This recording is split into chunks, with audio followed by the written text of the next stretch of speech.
Well, the season of Advent begins next Sunday, believe it or not, which is the time, as you know, that we prepare for Christ's coming into the world. And this year, instead of talking about Mary and Joseph and, Jesus' parents, I'm going to go farther back in Jesus' family history to the little story of Ruth. Now, how many of you have read the book of Ruth? So quite a number. Ruth is a wonderful little book. 4 chapters. It's a short story, basically. It's a true story, but it's a short story with a gripping plot and some conflict and some romance and some good characters. But it's an unusual book in many ways. So, for example, 2 of the main characters are women, which is unusual in the Bible. The main character, Ruth, is not even an Israelite. She's a Moabite, as Lorinda alluded to, someone who did not believe in the God of Israel.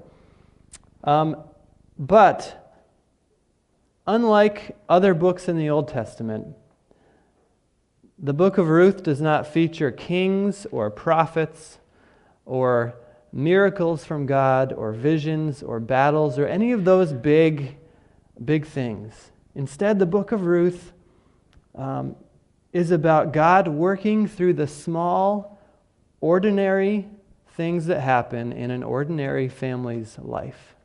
It's about the small stuff. And what Ruth shows us is that most of the time, that's how God works in this world. Through ordinary people doing ordinary acts of love and faithfulness that actually become extraordinary because they're done with God's power. And for that reason, I'm going to call this sermon series for the next 4 weeks, Ordinary Miracles. I want us to see how God is at work in and through our daily lives and how the small things we do in Jesus' name have eternal importance. You know, there's a saying that's been attributed to Mother Teresa, which is, there are no great acts, only small acts done with great love.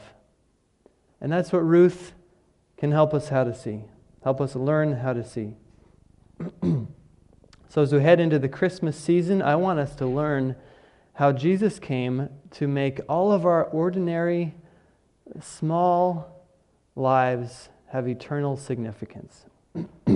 Let's turn together to the book of Ruth, which is right after the book of Judges, and it starts on page 210 in the Pew Bibles.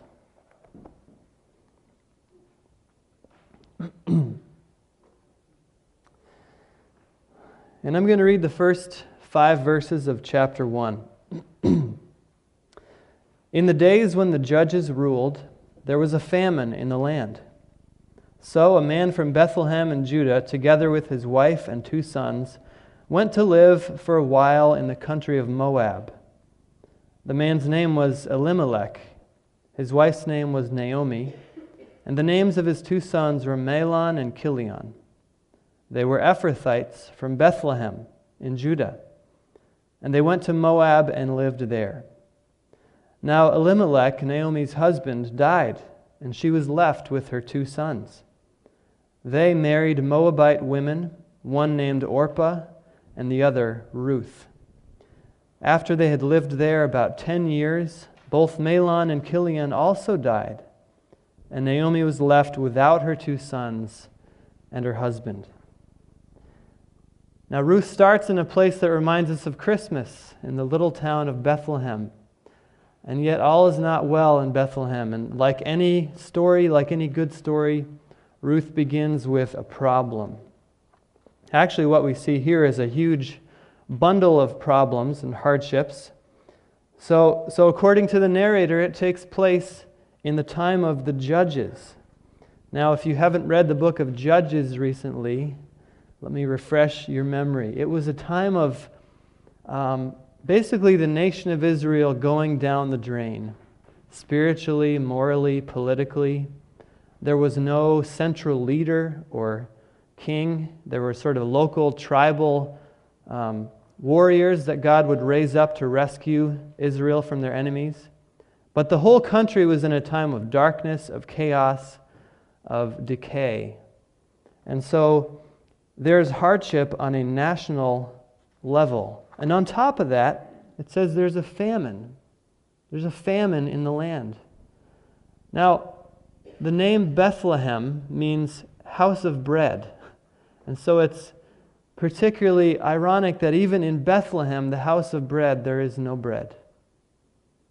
And that God's people are in significant hardship. One family, Elimelech, Naomi, and their 2 sons, decide that in order to survive the famine, they need to move. They need to emigrate to Moab. So they do. They become refugees. They move about 100 miles to a place where they can find food. And this is already a difficult situation. They're living in a foreign land. But then the suffering is only just beginning for Naomi, because after they move there, her husband dies, Elimelech. Now, the name Elimelech means, my God is king. And you wonder whether Naomi is starting to doubt that. Is God really king when she's forced to leave her home? Now her husband is dead. There's a little hope, at least, that her 2 sons get married. They marry Moabite women, and there's at least the hope that they will have some children. Except that never happens either, because after 10 years, we read, there's no children. And then, if it couldn't get any worse, both Mahlon and Chilion die. And Naomi's there burying her 2 sons, already a widow, in a foreign land with no one to protect her, no one to take care of her, no money. She's in a tough situation. Particularly tough, she has lost hope. She's grieving her husband, she's grieving her sons, but she's grieving the loss of hope. One scholar has said that in Israel, there was no greater tragedy than for a family to cease to exist. And she was staring down the reality of her family ceasing to exist. And so the book of Ruth begins in a place that we can all relate to. A place of suffering, a place of grief, a place of both national crisis and personal crisis. Now, we're in a time now of some national crisis, aren't we? And confusion and chaos. We live at a time when we see on the news refugees fleeing their homes because of famine or war or violence. But also on a more personal level, we have all been in Naomi's shoes at one point or another. We've all lost people we love, whether it's children or spouses or friends or other family. And we've also all of us in this room have at some point grieved the loss of a dream that we had, the loss of some hope. Whether it's the kids that we wish we had raised, or the marriage that didn't work out the way we hoped it would, or the career that ended too soon, or the illness that keeps you from living the way you dreamed you would live. All of us can relate to Naomi and her situation. And yet in Ruth, the suffering and the tragedy that we see is just the beginning of the story. And just like in the stories of Abraham and Isaac and Jacob and Joseph, when God used famine and tragedy and hardship to actually accomplish His will, we're being set up for a story like that. We're saying, hey, this starts with tragedy, but this is the beginning of a redemptive story. This story is not going to end in tragedy, but in redemption. For that reason, one of the things that the book of Ruth will teach us is how to have hope in suffering. Because the story is never over with the tragedy, with the loss, with the pain. When God is the author of the story, redemption is always the end. And so, for Naomi, the story of redemption centers around her daughter-in-law, this Moabite woman named Ruth. Now, Ruth is now herself a widow, and we're wondering, how is God at work in this situation? How is God at work here? Let's read the next section to find out, verses 6 through 18. When Naomi heard in Moab that the Lord had come to the aid of his people by providing food for them, she and her daughters-in-law prepared to return home from there. With her 2 daughters-in-law, she left the place where she had been living and set out on the road that would take them back to the land of Judah. Then Naomi said to her 2 daughters-in-law, "Go back, each of you, to your mother's home. May the Lord show you kindness as you have shown kindness to your dead husbands and to me.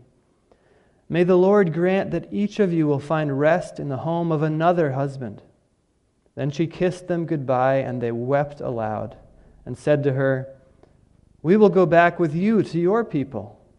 But Naomi said, "Return home, my daughters. Why would you come with me? Am I going to have any more sons who could become your husbands? Return home, my daughters. I am too old to have another husband. Even if I thought there was still hope for me, even if I had a husband tonight and then gave birth to sons, would you wait until they grew up? Would you remain unmarried for them? No, my daughters, it is more bitter for me than for you, because the Lord's hand has turned against me." At this, they wept aloud again. Then Orpah kissed her mother-in-law goodbye, but Ruth clung to her. "Look," said Naomi, "your sister-in-law is going back to her people and her gods. Go back with her."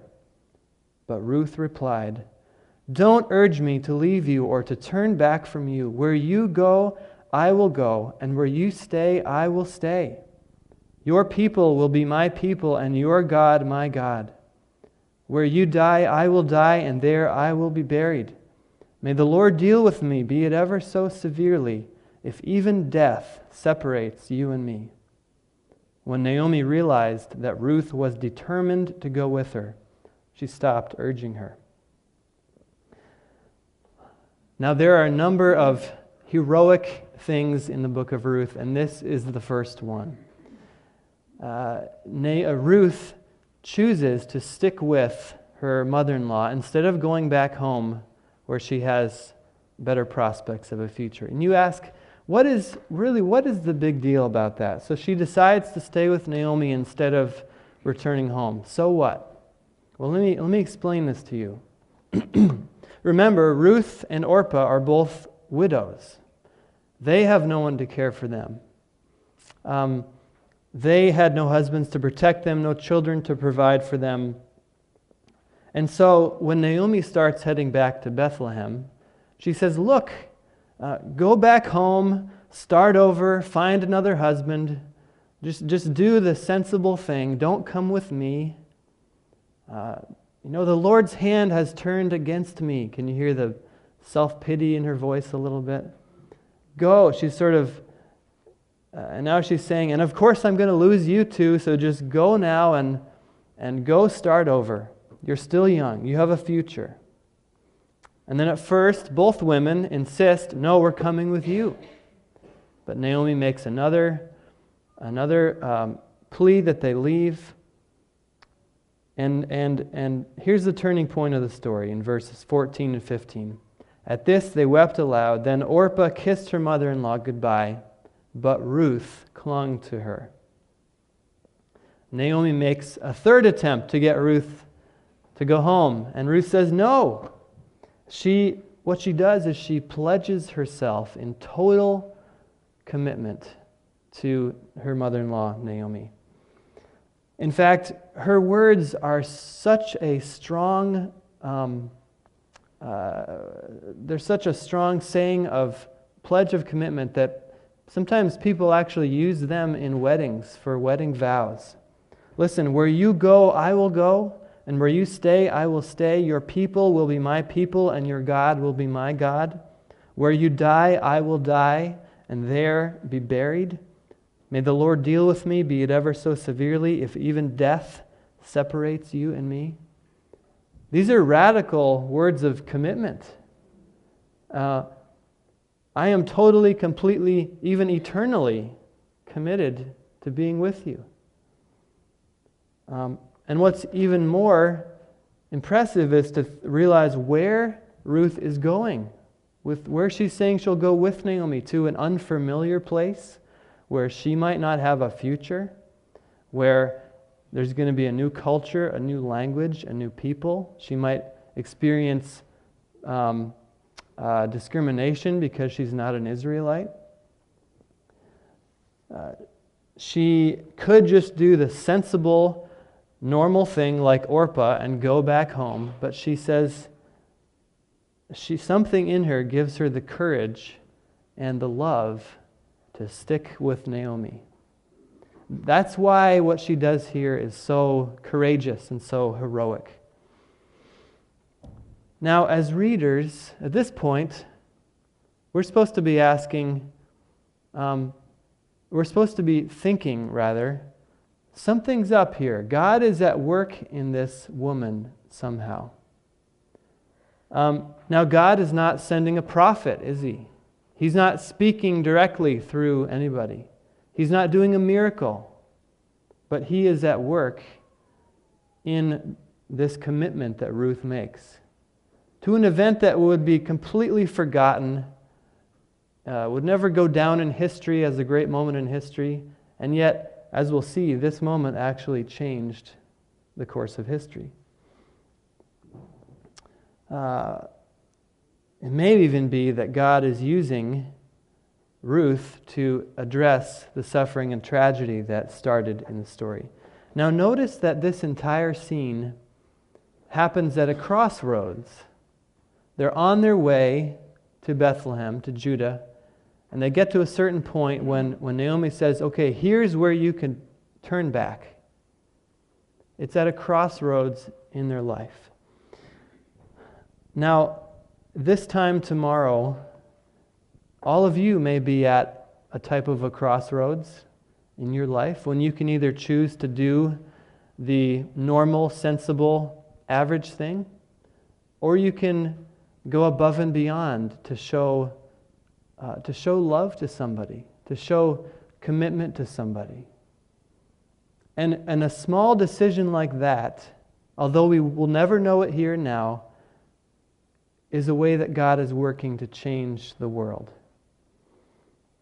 I believe actually that the main way that God works in this world, okay, so of course God does miracles, of course God does things in supernatural ways, but the main way that God works in this world is through the millions of small acts of love and courage that people who know the Lord do every day in your families, in your homes, in your neighborhoods, in your workplace.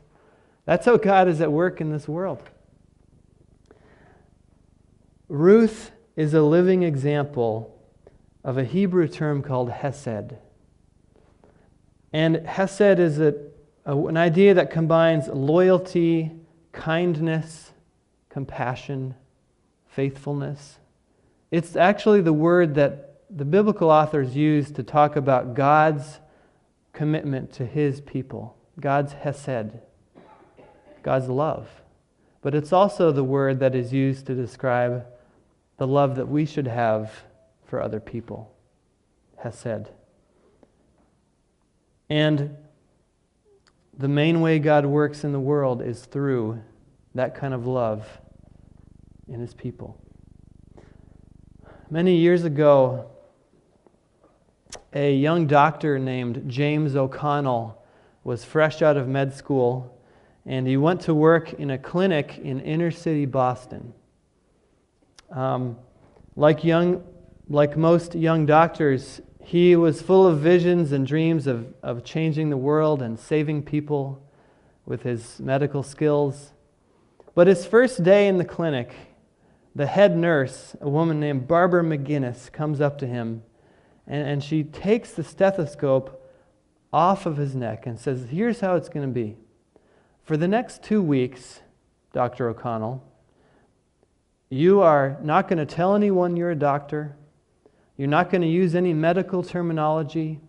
You're not going to make any diagnoses. The only thing I want you to do is to soak feet. Now, this clinic worked with a lot of elderly and homeless who often had diabetes, who had extra need of TLC for their feet. And so over the next 2 months, as he attended to people's infected and gnarly feet, he got to realize that it was those small yet very significant acts of love and service that ended up changing people, through which he built trust with his patients, through which he really got to know what their needs were, through which he actually helped people, rather than coming in with his importance and knowledge of medicine and degrees. And actually, this doctor, James O'Connell, ended up becoming a street doctor who worked very effectively with a homeless population in Boston. Now, sometimes, why do I tell you that? Sometimes we think mistakenly that we need to do some big thing for God. We need to have some big heroic thing in our lives for God to use us. Or we expect God to work in a big, dramatic, miraculous way. But most of the time, I'm convinced that God works through the ordinary stuff, the boring stuff, the humble stuff, the small things we do with great love, with great courage, with great compassion. That is actually God's way of changing the world. So here's some really practical application. If you want to change the world, keep your marriage vows. That's something you can do if you're married. Keep your marriage vows. What would the world be like if every married person acted toward their spouse the way Ruth acted toward Naomi and just pledged unconditional commitment and love? How many of the world's problems would be solved by that? How about this? Just be a true friend to someone. Love other people with the same hesed, the loyal, faithful love God has shown you. Love everyone like that. Imagine if everybody was a friend like that and had a friend like that. How many of the world's problems would evaporate? Do the right thing in small ways at work, even if it's costly, even if there's a risk. Be courageous in how you show love and commitment to other people. These are the ordinary miracles of life. This is how God works in the world. They're all the moments of doing hesed, or what the New Testament calls agape, self-giving love. So does this make sense so far? So at this point, we could just say, okay, go and do that. Go and be like Ruth and love people. But there's a problem. Where do we get whatever it is we need, whatever it is it takes to actually live this way? Because if you're anything like me, you'll know that if there's a scale in your life, and on one side is all the times that you act with hesed, with love, with faithfulness and radical commitment toward other people, and on the other side there's all the times that you have been selfish and done the bare minimum in relationships and failed to love people, the scale is not tipping on this side, okay? For all of us, it's probably more like this. So, how do we become more like Ruth? If we could, we would, just automatically, right? Here's the answer, I think, is to look a little more closely at Ruth's commitment to Naomi. What we see is that it's not just about Ruth's courage to stay with Naomi. It's Ruth's conversion to faith in God. She says, "Your people will be my people, and your God will be my God." She leaves behind her family, her culture, her homeland, and her God to join Naomi, to be part of a new people and to have a new God, Yahweh, the God of Israel. And I am sure that when Jesus talked to prospective followers, prospective disciples, and told them what it meant to follow him, I'm sure that he had this story in mind.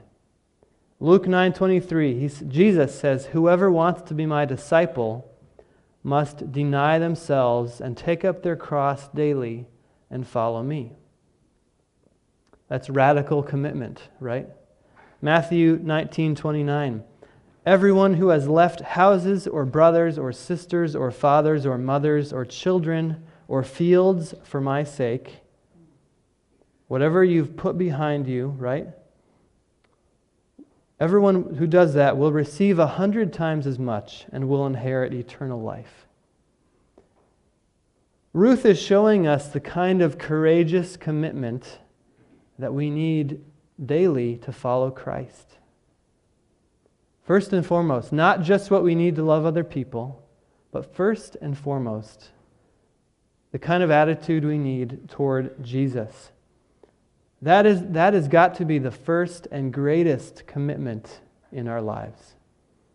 And it's not flashy. It's not dramatic.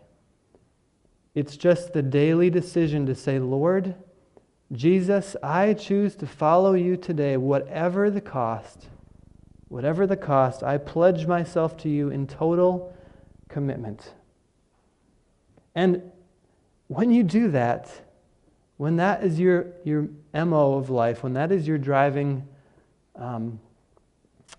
when that is what guides your life, then every act of love becomes a miracle. That's when every small thing becomes a big thing, is when you start with that commitment to Jesus. And friends, at the same time, when you follow Christ, you begin to see the ways that God is at work through you and around you in this world, in a world full of suffering and tragedy and brokenness. That's what snaps things into perspective for us. So, as we go through the book of Ruth for this Advent season heading into Christmas, my aim is just that you would all be encouraged, that you would be so encouraged in your faith, that your walk with Jesus would be renewed and strengthened, your commitment to him would be deepened. And so I have some homework for each of you that you can start today.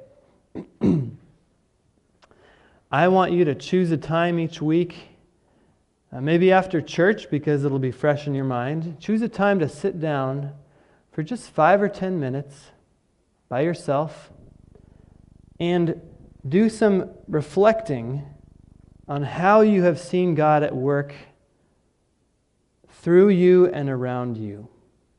List as many examples as you can think of how you've seen God at work through you and around you.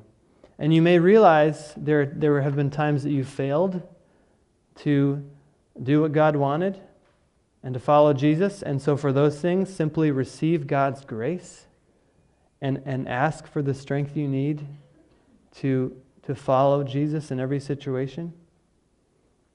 I want us to just get in the habit of thinking about how God is working through us in those small acts of love, faithfulness, commitment, obedience. And so that's your homework for today and for the weeks following until Christmas, is to foster that mindset and to think about those things. Now, in closing, chapter 1 of the book of Ruth ends with a reminder that redemption hasn't happened yet. Naomi is still very much in despair, even though Ruth is with her. So let's read just the rest of the chapter, verses 19 through 22. So the two women went on until they came to Bethlehem. When they arrived in Bethlehem, the whole town was stirred because of them, and the women exclaimed, "Can this be Naomi?" "Don't call me Naomi," she told them. "Call me Mara, because the Almighty has made my life very bitter. I went away full, but the Lord has brought me back empty. Why call me Naomi? The Lord has afflicted me. The Almighty has brought misfortune upon me." So Naomi returned from Moab, accompanied by Ruth the Moabite, her daughter-in-law, arriving in Bethlehem as the barley harvest was beginning. So maybe you're here this morning and you identify more with Naomi. The bad things in your life feel overwhelming. You feel like there is no redemption in your story right now. Now, Naomi had Ruth with her, but she couldn't see the way God was working yet. Naomi couldn't see that. And even if you feel like right now in your life, God has abandoned you, God has made your life bitter, there is a Ruth somewhere in your life. Someone that God is working through to show you love, to redeem your story. I guarantee that whatever you're going through right now, God has put a Ruth in your life. Maybe it's somebody in this room. Even if you don't have eyes to see it right now, your story will end with redemption. We even get a hint of that right at the end of this when the narrator says, "The barley harvest was beginning," just as they arrived in Jerusalem, in Bethlehem. So there would be bread in Bethlehem once more. Something good was on the way. Let's pray.